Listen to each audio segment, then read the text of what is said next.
what's up? It's Kristen and welcome back to the channel. We're going to do a Q&A styled plan with me today after I ramble for a little bit in the beginning, but do you expect anything else? Absolutely not. So today I'm using this kit from Caress Press. It is so beautiful. I want to say it is the June Mystery. Wait, I have the sheet right in front of me. I could just actually check it. There's definitely a J. Oh, January Mystery. It is so beautiful. I'm really glad that I kept it because when I was destashing my kits the other day, I was going back and forth on whether or not I should keep it. But ultimately I decided to be selfish and I kept it for myself, and I'm so glad I did because it is beautiful. I ended up doing the color blocking style, and I've been seeing so many different Instagrammers, if you will, just post these really gorgeous color block spreads. So I kind of wanted to do that because I don't know, there's something about a color block spread. It just looks so organized and I'm here for it. So I am going to continue doing this new method with my full boxes where I kind of just place them wherever rather than placing them like on the top, middle, and bottom. But with that being said, I also am looking at my spread and it literally looks like I placed them in top, middle, bottom. So no, in my head I was randomly placing them, but then I also wanted to use a double box. So I don't know. Ideally it works. Let me know what you think. I kind of miss that third glitter header, but at the same time, I feel like edgy without it. I don't know. I just feel like I'm switching it up by only using 2 glitter headers per day. I don't know. It's innovative. It feels spicy. It feels like, I don't know, I feel like promiscuous saying that I only used 2 glitter headers a day. I don't know. Let me know what you think. I said I don't know 8 times. Take a shot for every time I say I don't know in this video because truth is I do know, but me saying I don't know makes me feel more humbled. It makes me feel like I'm not egotistical, but I am because I'm a Leo. Anyways, I did some rough editing in this video. Normally I don't edit the actual video footage. I just speed it all up and then do a voiceover. It saved me so much time. If you are new to YouTube, I highly recommend just ditching the talk through videos. It is such a good idea and sentiment. I get why you want to do it. I really, truly do. But this will save you so much time and it will prolong your passion for making videos by muting the video, speeding it up, and doing a voiceover. I swear it. I promise to you, it is a game changer. It makes my panties wet thinking about how much time I save by not having to do real editing. But in this video, it took me, ready? A whopping 2 hours. 2 hours to lay down this spread. And I was embarrassed, genuinely, because you would think since I'm color blocking, it doesn't require that much thought. But yes, ladies and gentlemen, it does, because you guessed it, I am using florals, mother truckers. I tried different things. Absolutely bonkers, but truly, I think the end of the spread is so worth it. I might continue to do it. I don't know. Don't quote me. Might continue to do it. Wild. Shanice, stop typing. I already see you in the comments. I know you're going to call me out. Please don't call me out. Don't call me out publicly. I'm sensitive.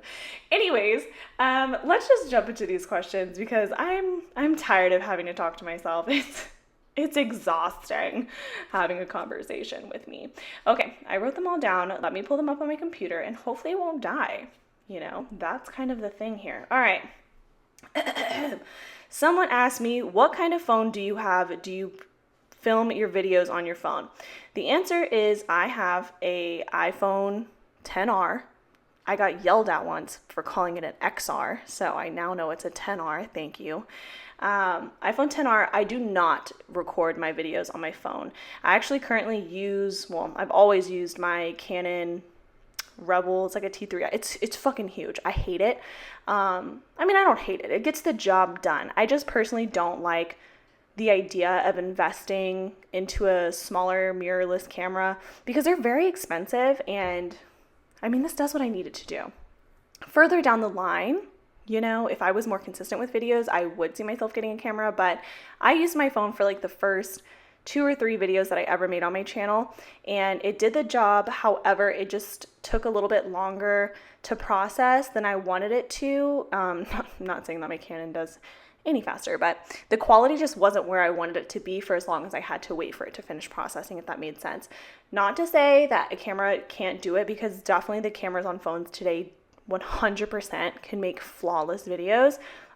It's just at the time mine didn't. So I don't film on my phone. I film on a DSLR, and it is rough. It is definitely rough. What's the weirdest thing that you eat? Have you tried any TikTok trends? No, I have not. I have seen so many people do the watermelon and mustard one, and I personally don't hate myself enough to try it. If I had a lower self-esteem, I might do it just because I'm like, oh, like I hate myself. Like, I don't know, maybe. But today I've been feeling very strong and confident, so I don't hate myself enough to try any of the TikTok trends because they just sound so wonky. And I have this thing about food and textures. If it's a food, I just don't like food to have mixed textures. So like, one thing that's really hard for me is boba. I really love boba. I truly do. But having like the drink and then a Jello inside, that mixed texture freaks me out. Kiwis, I will not eat it. I won't even look at a kiwi if I'm being real. I don't want that texture in my mouth ever. Stay in school, kids. What's another one? I don't know, like just things with mixed textures just freak me the hell out. Like I don't do it. Like peanut butter jelly sandwiches, like Uncrustables, like how there's like bread and then it's like jelly. I don't know. That's really weird. But the weirdest thing, that's not even your question. That was not your question at all. What is the weirdest thing that I eat? I don't think it's weird because it's very traditional. Like I'm in a Vietnamese family, Thai family. So I don't think it's weird, but I eat like raw mango, which is like when it's like green and hard and sour. And then you dip it in fish sauce sugar with chili. It's so fucking good. Like I know you're like, what's fish sauce? And if you're asking that, I know you're not Asian, but just know it is money. It is money and it's money. That's what I like to do. And everybody think that's weird. Let me see. I already answered that. I feel like I've answered this question before, but somebody asked me what got you into planning. I was babysitting for my brother, and they don't have a baby, but they had dogs. So I was dog sitting for them while they went out of town. And now his wife, but girlfriend at the time, had basically told me, she was like, yeah, like, I'll get you this fancy planner because I love stationery. And she's like, if you dog sit for us. And so I was like, okay. And she ended up getting me an Erin Condren. And I was like, oh, how do I set this up? And so I went online to search like Erin Condren setup videos. And then I fell down the rabbit hole and it kind of went from there. So I feel like I've told that story before, which is just why it's like uninteresting to me, but it is what it is.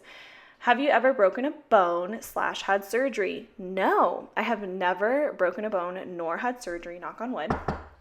Yeah, I've just been really fortunate. I drink a glass of milk every day, so I'd like to imagine that has definitely helped with the fact that I have really strong bones. But I'm not a doctor, so I can't prove it. Who's your favorite planner? Ooh, that's a saucy question, isn't it? I don't know. That's kind of tough for a lot of reasons. I've always said this, even before her and I were friends, but my favorite person to watch on YouTube was Heffa, or Jessica from Letters to Apollo. I loved watching her videos. I feel like she just has like a really clean, simple style, and she does it so effortlessly. I really loved watching her videos, especially if you guys have not checked out her like murder mystery type styled videos. They are so good. It's like a plan and a murder or something like that, but she basically is kind of like that makeup girl who does her makeup, and then she like tells you about all these past like murders and crimes. So she does that with The Plan With Me, and I really, really like that series. It was just so fun. Retweet if we should start a petition for Heffa to start making those videos again, because I definitely want to see them. You talk all the time about your best friend, Drew. Oh, this is cute. You guys, Drew watches my videos sometimes and he just listens to see if I talk about him. And this question is going to make him so happy. Okay, it says, you talk about your best friend Drew all the time. Where did you guys meet? Drew and I met in high school. And to be honest, we were not very close in high school, but I have so much love and respect for him always, even, back then when I was a super bitch. But yeah, we weren't the closest, but like we knew each other and that's where we met. And I feel like both of us just had a lot of personal exploration to go through and just self-discovery. And thankfully, I grew out of my bitch phase. If you guys can believe it, I swear I used to be so much worse. Like, I know a lot of people think I'm a bitch. Like, I know that. Okay, I hear it.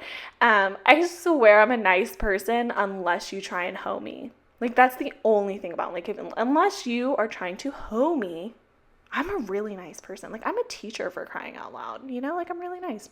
Anyways, yeah, that's where we met. He is the best. Absolutely love him.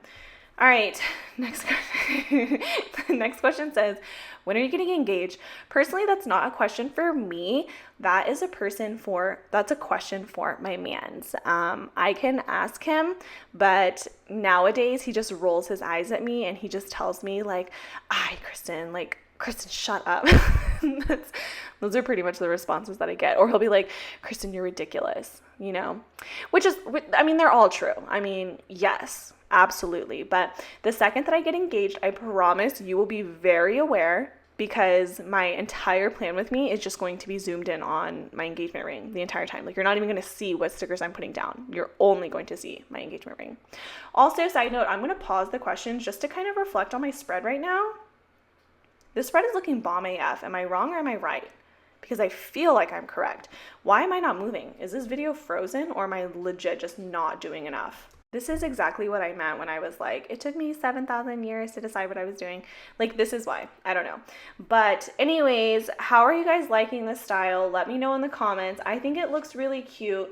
I want to get some more of these like mandala doily type of vibes, these like half circles. I think they're really cute. I don't see myself using it with every spread, but when the colors are light and airy like the one in this one, I just feel like it makes sense.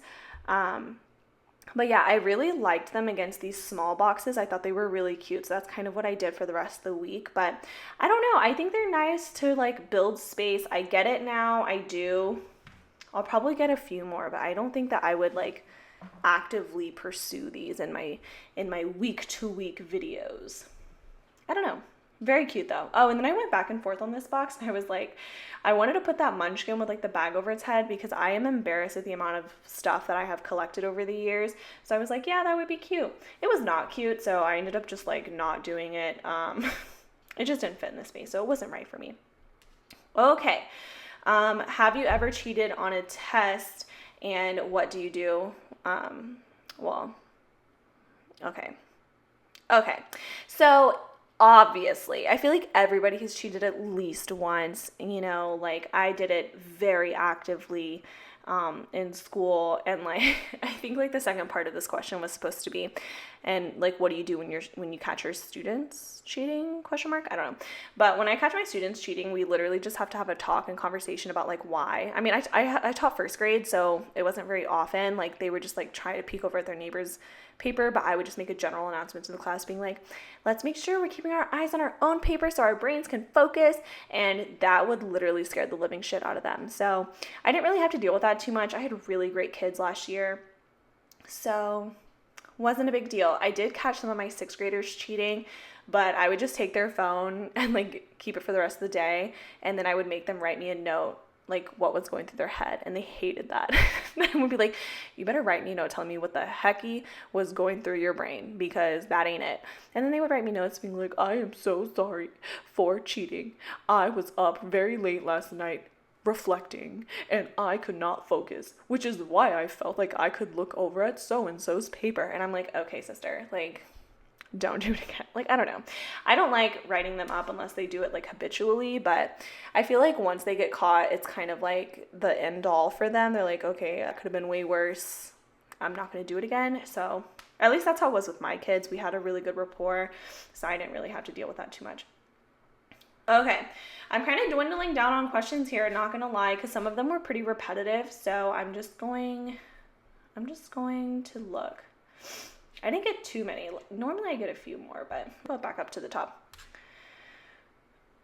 What's one thing you've never told anyone before? Okay, if I haven't told anyone before, I'm not going to tell YouTube. Hello. I don't know.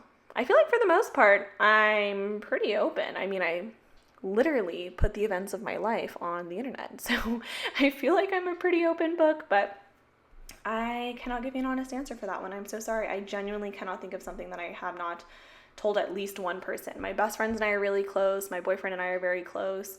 My mom and I are very close. So I feel like everything that's happened, I've told at least one person. So sorry about that. Couldn't help you there. Anyways, all right. I'll start talking about the rest of my plans because I'm out of questions. So we're just going to go through it.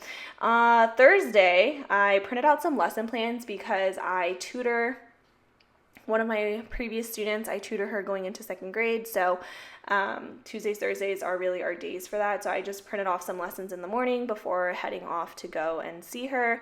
Honestly, tutoring is so much fun. I love to do it. Like, I wish I had the time or the financial security in order to just tutor all the time, like, and just a bunch of kids. But that's just really not in the cards for me. But I just think tutoring is so cool. Like, getting that one-on-one time with your scholar is just so beneficial for me and for them. But it gives me a chance to just have these really fun moments and just make learning fun and creative and interactive for them. And honestly, our sessions are like 2 hours, but I always I'm like, wait, it's time already? Like, time just flies, and we're always just laughing. She's so funny. Honestly, she's one of my friends. She's 8 years old, but she's my friend. So I'm definitely gonna miss her whenever our sessions stop. But when our sessions stop, it's like bittersweet because that means that she's totally good on her own and like that she's above grade level. She doesn't need that extra support. They grow up so fast, don't they? I don't want to think about it. Also on Thursday, I went to go help Heffa.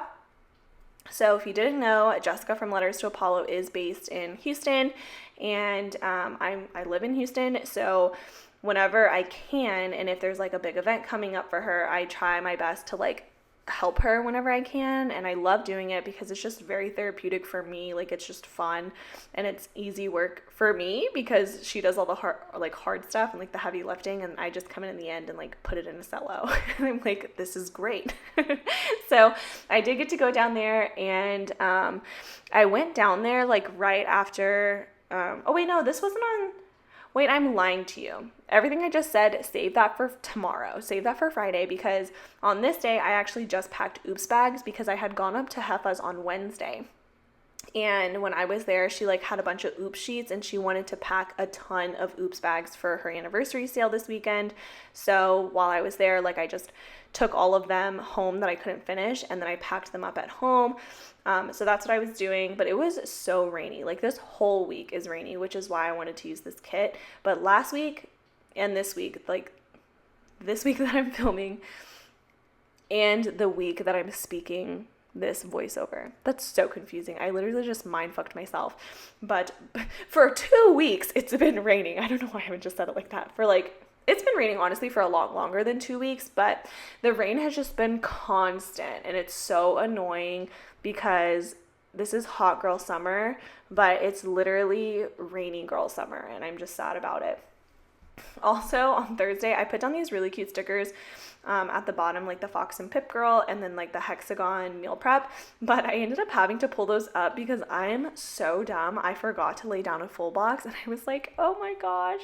So I had to lift them up to lay down a full box, and yeah, so that's that. Moving into Friday, I started off by making myself a ginormous cup of coffee, and then I went down to Heffa's side of town because Houston is massive, you guys. Like, y'all have no clue. It is just giant, and I live on one side of Houston, and Heffa lives on the literal opposite end, so it's just crazy. So I got to go down and see her office, and when I was there, I like obviously showed her all the oops bags that I had packed, and I just helped with whatever I could.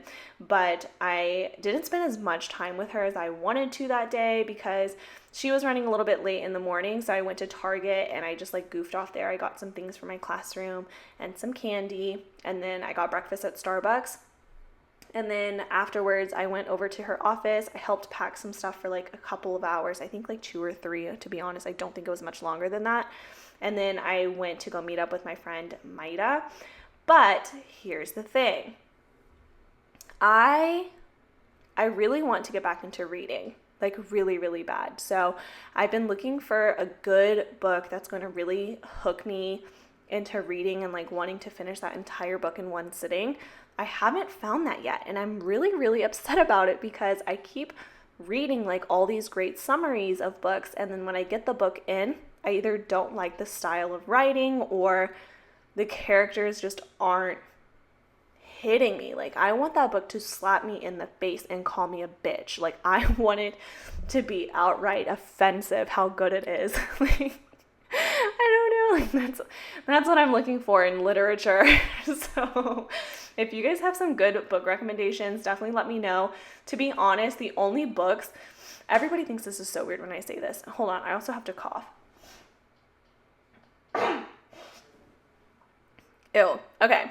So the only books that have ever really hooked me, and that to this day I like recommend or I get really excited to reread, they are all books about like the Holocaust. And there's no nice way to say that. And I know that sounds like so bizarre. And everybody always thinks I'm weird because I read books about like the Holocaust and like the experience behind it. And I don't know, like that's just what really gets me. My favorite book right now, or my most recent book that I read, was The Tattooist of Auschwitz, and it is so good. Like, I literally had to force myself to put that book down to go to sleep. So I want a book like that, but I don't know, like, I love that book. I love Night by Elie Wiesel. Like, it just feels so daunting, and that's what I really love in books. And so I was like, oh, well, maybe I just like thrillers. So I got Dear Child, which is basically about a girl who was abducted, obviously, as a child, and then somehow finds her way into a forest, like, and escapes, and then, you know, is reunited with her family, but there's just something missing whenever she's reunited with her family, and her parents are like, I don't know what it is, but there's just like this really uncomfortable feeling, and yeah, there's like this whole, it's just like a really weird thriller. I got like 2 chapters into it and it was not hitting for me. So I put it down and I started reading Such a Fun Age, and I was supposed to be reading that with one of my friends, but again, it did not hook me. Like, the idea of it is really good, but basically for Such a Fun Age, it's this young Black woman living in America, you know, and she ends up becoming like a babysitter, what is it called, like a nanny for this really wealthy white suburban family. And one day she gets called by the family and they're like, hey, this is an emergency, can you please come and take our baby out of the house just for a little bit, like please, please, please. And so she's out with her friends and she's like, I am not dressed to be a nanny right now. And the mom's like, it's fine, like come anyways. So she like goes and picks up the child, like just to take him out of the house for a little bit. And she's in like semi-club attire, I guess, goes to the grocery store just to take the baby out of the house. And while she's there, a woman is like, you stole that baby. That is not your baby. Like, you're not going anywhere. And it turns into this thing. And you would think that with that type of summary, it's like, how are you not reading that book? But again, it was just like, I don't know. The writing wasn't gripping. Like, I had to make the timeline exciting for me. Like, I would read it in the author's words, and then I would sit back and think about it in my head and be like, oh shit, like that's kind of how like this would play out. So that's, I don't know. I want to get back into reading. I love to read. I really do. But I have not found a book that is quite as gripping as The Tattooist of Auschwitz. So let me know any of your recommendations, Holocaust related or not. I do not like sappy love stories, so please do not recommend those to me because I am not the one. I mean, I did like I mean, I don't know. Just don't give me like overly sappy ones. I don't like the ones where it's like, he'll never like me. And then he's like, hey, I need a tutor, nerd girl. Will you tutor me? And then they fall in love. Like, I don't like shit like that. But if it's like, I'm a, I don't know. Like if it's like, I'm a bad boy. And, ew. What am I doing? I don't know, but if it's just like an unconventional love story, yes, send it my way. Send me some LGBTQIA books, please. Send me anything about racial oppression. Please don't send me self-help books because I never finish reading them. Just send me any kind of book recommendation. My Instagram handle is @planningkalo. If you don't have an Instagram, drop it down below in the comments. Sound off. Give me some book recs, please. And if you actually want me to read the book, let me know what the book is about. Otherwise, there's a 50-50 chance that I'm going to Google it and read the summary or, look it up on Amazon. So that's what I recommend. Anyways, moving forward, like I said on Friday, I went over to Heffa's, hung out with my friend, and then I actually spent a lot of time on Teachers Pay Teachers looking to see what color scheme I wanted to do for my room this year. I think I chose one, so I'm pretty excited about it, but I still have to send it to my principal just to make sure like she's okay with all the things that I want to do to my room. Because, every school is different. So you just have to check. All right, moving into Saturday, I started the day iconically watching Princess Diaries 2, The Superior Princess Diaries. If you do not agree that that's The Superior Princess Diaries, clearly we have some underlying issues there. Princess Diaries 2 is absolutely iconic. I love it. I love it. I love it. And then I went over to my mom's house. Her and my dad were hosting a game night with one of their work friends, which I thought was so cute, but they don't own any games. So she called me literally just to go over and bring board games. Didn't mind being used because she made pho and I love my mom's pho gat. And so I'm like, okay, hell yeah, I'll be there. So good. And then afterwards I had to take my friend to Harry Potter. I had to take my friend to Target. He just needed like a few things for a work project. So did we go to Target? Yeah, we went to Target, Home Depot, and Lowe's. He needed so much stuff, but I obviously don't have a Home Depot or Lowe's script, so Target it was. Then we came home and watched Harry Potter. Sunday, I literally just went shopping, and then my friend and I went to Mod Pizza, which was absolutely delicious. And then right next door was this place called Cinnaholic, and it's a cinnamon place. It's like a cinnamon roll place, and it was so freaking good. Like literally, if I die young, bury me in satin, lay me down in a bed of fucking cinnamon rolls. Like that's the new lyric. That's my anthem. Play it at my funeral on repeat. Anyway, that's all I got for this one. Thanks so much for watching. I'll catch you on the flip.